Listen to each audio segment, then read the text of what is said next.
During his family practice residency, Dr. Haywood Robinson began moonlighting at an abortion clinic in the early 80s. At the time, it was an easy way to make money, and he saw nothing wrong with it.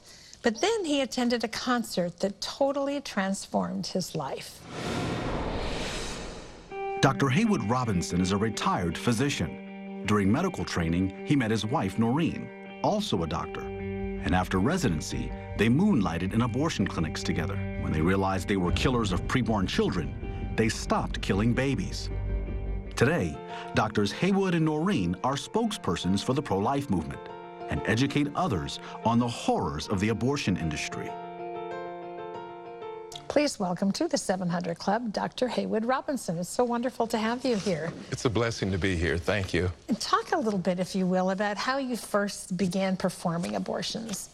Well, abortions were taught during residency training as part of the normal curriculum. Sure. That's a part of what they call medicine, but just to set the record straight, abortion is not medicine because pregnancy is not a disease. Yeah, boy, that's a good way to look at it, isn't it?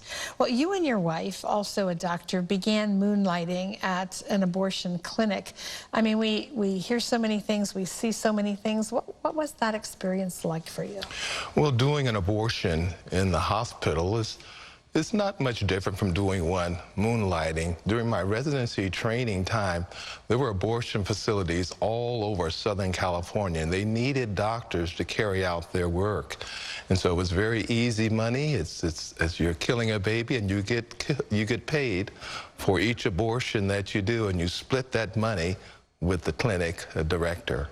Did it ever bother you at that time as you did this? Yes, initially when you see your first abortion, there's something in you that says, you know, there's something not quite right here. But what happens with like any addiction or any sin, you become progressively desensitized to the point where that preborn child is dehumanized, but so are you. And you're in an environment where everybody's on the same boat, you know, going in the same direction. Tell me about the concert and what happened to you when your life was changed. Well, that's very interesting. What a blessing. March 2nd, 1986, I attended a Leon Patillo concert at the church where I've attended since that time. And during his intermission time, he says, I'm not going to give you the 4 spiritual laws and all that, because I wouldn't have known what he was talking about anyway. And he said, anyone who wants things to be 100% right with God, stand up. And I jumped up. The Holy Spirit yanked me up. And he prayed a very simple prayer, which now I can see was a sinner's prayer. Now, I didn't know the facts about the cross and salvation. But what happened soon thereafter, my roommate from medical school, the good old Dr. Calvin Wheeler, who's the son of a Pentecostal preacher, told me about the story of Christ, and I knew this feeling of change that happened at the concert. I knew that at that time, God had saved me, but he had not revealed the details of the gospel.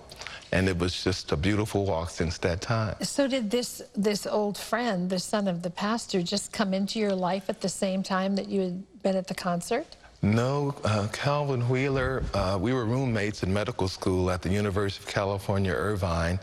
And we lived together for a while. He became a very successful pediatric neurologist in Northern California, and he's one of my closest and dearest friends. So he shares the gospel message with you.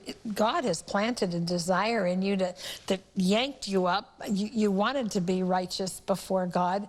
When did you begin to say, wow, what I believe over here isn't comporting with what I'm doing over here? Right.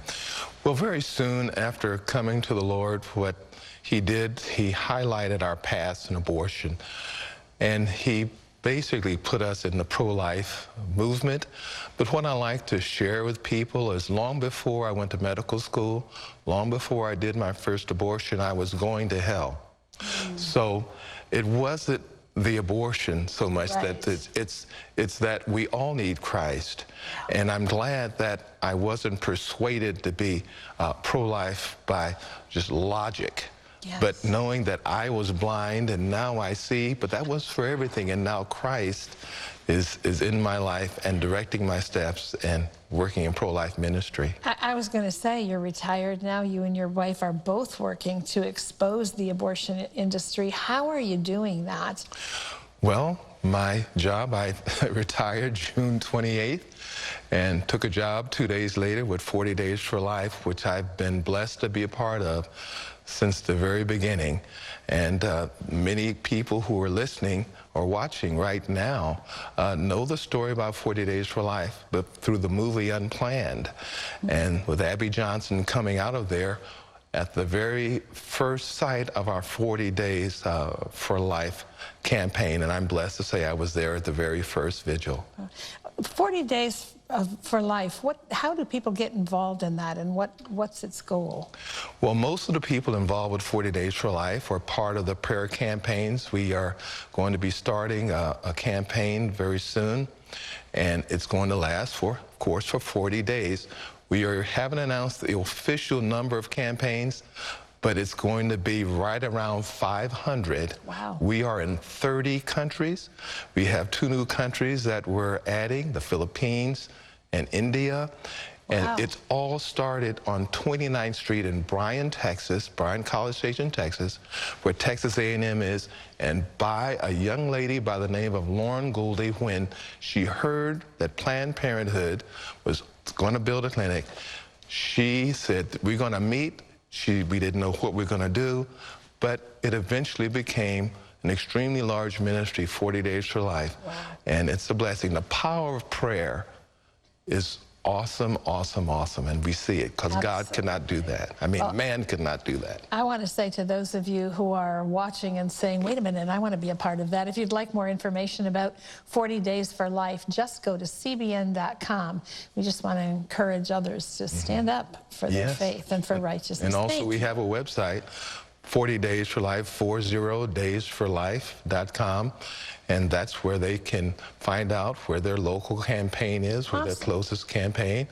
And we'd love them to be a part of that. Well, thank you so much. It's great to have you with us. It's a blessing to be Story. here.